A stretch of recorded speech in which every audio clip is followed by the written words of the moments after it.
If you're just starting out your smoking journey, this is the best meat to try for your first time. The first thing we need to do is make the rub.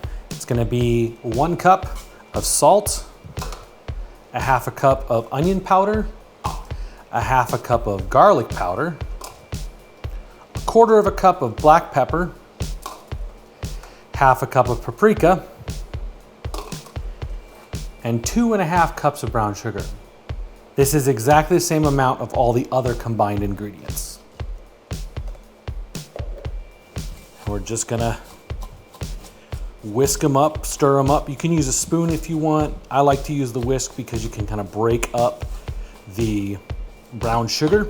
You can change up your amount. So instead of using a half cup of stuff, you can half it to like a 1/4 cup. But it's basically 2 parts salt, 1 part onion, garlic, paprika, and a half a part of black pepper. And then whatever the amount of all those other ingredients, that's how much brown sugar you put in. For storing it, I use an old container with a couple of food-safe silica packs in it to make sure it stays nice and dry and doesn't spoil. You will need quite a bit of this because you are gonna cover that whole pork butt with it. And you're gonna use it for the brine. Speaking of the brine, you may have noticed that I already cheated and brined my meat last night. How you make this brine is you're gonna pour about 1/2 of a jug of apple juice into your brining bucket. And then you're gonna mix in about 1.5 cups of the rub that we just made. You're gonna put about 32 to 64 ounces of water, give or take a bit. You're gonna whisk that all together. You will not see it completely dissolve, but it's okay. And then you wanna place your meat in it and then just add a little bit of extra water to make sure your meat is entirely covered with the brining liquid. Put it in the fridge overnight and here we are. First thing we're gonna do is drain off all of the liquid. You can do this in a sink. Simply hold on to the meat with one hand and drain off that liquid. Now you're gonna grab a cookie sheet with a wire rack on it, and we're gonna set it on there to let it kind of drain off some of that extra liquid. You will see some rub potentially on the meat. That's okay. We're gonna put a whole lot more of it on here in a minute. Now, I have a boneless pork shoulder here. Bone-in is totally fine. I like the boneless. I get it from Costco because you can get the rub kind of all over the inside of it, whereas when it's bone-in, you just get the rub around the outside. So it just depends on what's available at your store. You'll see some folks start on a wire rack in the smoker. I mentioned before that I want this to be an easy recipe, so we're actually gonna use one of these little metal tins. You can get them at literally any grocery store. It's usually in the cooking utensils section. And we're gonna cover this thing with a lot of rub. Use a measuring cup just to help kind of spread it. I don't wanna stick my hand inside of there after it's touched this raw pork here. And again, we're gonna use a lot because we wanna get a nice healthy coating all over everything. I'm gonna turn it over. It'll likely still be wet from the brine. That's totally okay. It'll actually help kind of stick stuff to it. I've seen some other folks that use like mustard as a binder. That's fine, it works well. I mean, really any kind of sticky, liquidy kind of substance will help whatever rub you're using stick to the meat better. I'm not a huge mustard fan, so I don't think it would necessarily work well with this particular recipe, but there may be other recipes, other flavor combinations that the mustard might work really, really well with. So, and you can use your own kind of rub, really any kind of rub. This just has a specific flavor profile that I've played with and dialed in, and I know a lot of my friends really love it, so that's what we're going with. But really, the rules of smoking and how you smoke, doesn't matter what rub you're using, what kind of flavor profile. You could just do it without brining. What the brining does is it helps begin to tenderize and infuse a little more of that flavor deeper into the meat. So that's really the purpose of the brining, is just to help with that. Now, the reason that pulled pork or pork shoulder is so easy to smoke is it's got a lot of fat throughout the whole thing. A brisket, the flat doesn't have a lot of fat and it can dry out real easily. Chicken doesn't have a lot of fat. It can dry out really easily. That's why pork shoulder is one of the easiest meats to smoke when you first get started, because you have to try hard to screw it up.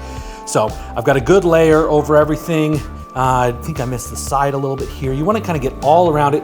You cannot over season this. There's literally so much meat here. It's not possible to over season it. If you feel like this rub recipe is a little bit too sweet, you can always just have the brown sugar or play around with your ratios of brown sugar to the rest of the mix. Just make sure to keep the ratio of the salt, garlic, onion, black pepper, and paprika pretty similar, because that will change the kind of flavor profile of those spices. Now this is a very sweet rub, I'll give you that. That's a lot of brown sugar in it, but again, it tastes amazing. All right, put it in here, and then we're gonna take it out to the smoker. Now, you may have an offset smoker like a Traeger or something like that. I personally have a Masterbuilt electric, we call it kind of a mini fridge style smoker. One of the things I love about it is it's electric, so you kind of set it, you don't have to worry about it. You'll see it's already cloudy in there because I'm already rolling some good smoke in there. And that's definitely what you want to do. You want to have it preheated, and in the case of the electric ones, you want to have smoke already going, because this will be hot without any smoke. Now, most meats will only absorb or accept smoke for the first 3-ish hours of a smoke. So in the case of a smoker like this, I'm just gonna make sure to keep feeding my pellets until that 3-ish hour mark hits, and then I can just leave it in there and treat it like almost a slow cooker. But if you have like a Traeger style or a pellet grill where it's using the pellets to heat, you're just gonna roll smoke the whole time. So I've already got some smoke rolling in it. I'm set at about 240 degrees. Oh yeah, that's looking beautiful. Pop that in there. If you're intending to smoke a little on the faster side, you might want to put your temp at about 250. 240 is a nice, good, even temp, but we're gonna let it smoke in there. And again, with this one, I'm gonna keep feeding pellets for the first few hours, and then I'll just leave it alone. After about 4 hours, I am gonna cover it with tin foil. And what that does, that's gonna keep all the moisture inside of it. It's not gonna dry out the top too much, and it helps kind of almost like steam or braise it, which helps break down some of that fat. And the longer you leave it in there, the more tender it's gonna be, especially if it's covered. You don't have to worry about it drying out. That's why I say this is super easy. You could leave this in here for 8 hours and be ready to go. You could leave it in for 12 or even 16 hours. Just kind of depends on how much time you have or the schedule you've done. So obviously you got to brine overnight about 8 to 10 hours, and then you're gonna smoke for at least 8 hours. So depending on when you're gonna eat, you wanna make sure to leave yourself some time in there, because you do want to let it rest a little bit after it comes out of smoker. So you might have to start this at night and let it cook overnight. It's one of the reasons why I love the electric smoker. Oftentimes with a smoker like this, you'll see people use wood chips. I actually really love using the Traeger pellets, even in this kind of a smoker. So the way you add the pellets is you're gonna open up the side container here, and there's a little tray. See some smoke coming out, but you'll see a little tray, and that's what you put your chips, or in this case, your pellets into. I got two kind of pellets here that I like to use. I like to use a mix of hickory and applewood. Applewood gives it a little bit of a sweetness, which we've already got a lot of that brown sugar on it, so I don't know if it needs a whole lot more sweetness. And then the hickory will kind of like give it a little bit more of that bacony kind of flavor, a little bit more of that kind of richness. So.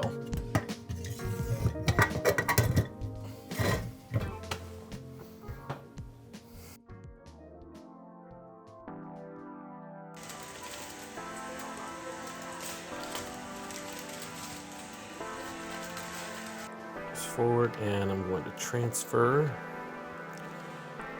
And if I did a good job cooking it, it's not going to transfer nicely. Yep. Separate it out a little bit. It's okay. Into 3 parts. Beautiful. So a couple things I'm noting. It was in about 12 hours, give or take a bit. Let's take this piece. Look, just falling apart, but is insanely hot still. any of the fat that's like in there that maybe this was like, this isn't gonna render down, so this was gonna make it chewy, but now it's completely out of there and I can just toss it. So now I'm just left with good, tender, flaky meat that just falls apart. Now the fat cap that was on the top, I like to leave that just so that it kind of renders fat down over all of the meat. But now it's really just, what we're getting here is this stuff that's just kind of coming apart.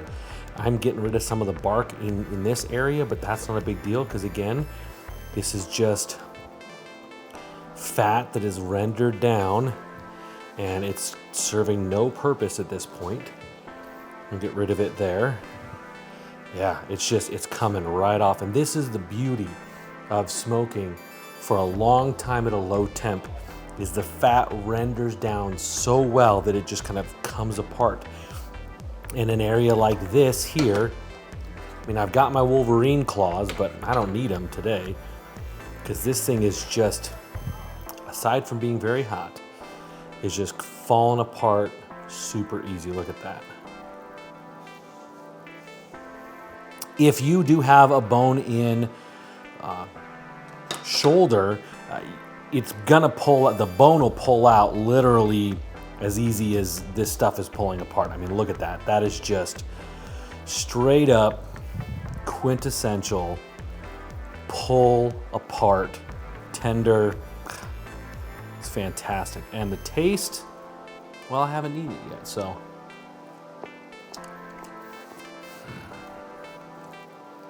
That's good.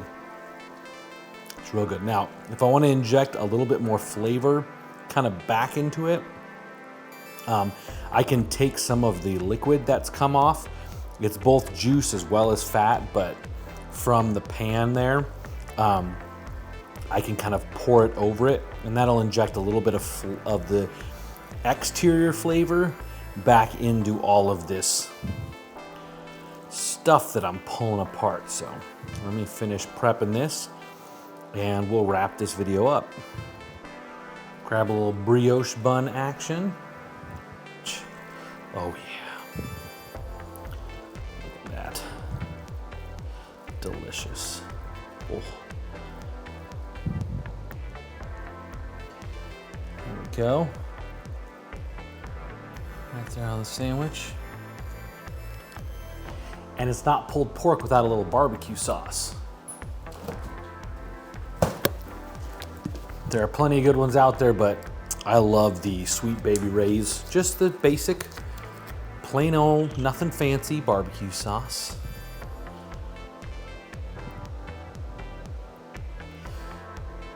Oh yeah, get that on there.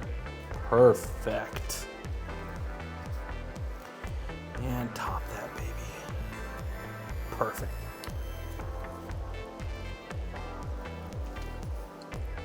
So good. You get that smoke, you get the different flavors from the rub. You got a little bit of that sweetness from the applewood. The hickory gives it that kind of a little bit of a bacony kind of taste to it. So good. Thanks for watching. I'll see you next time.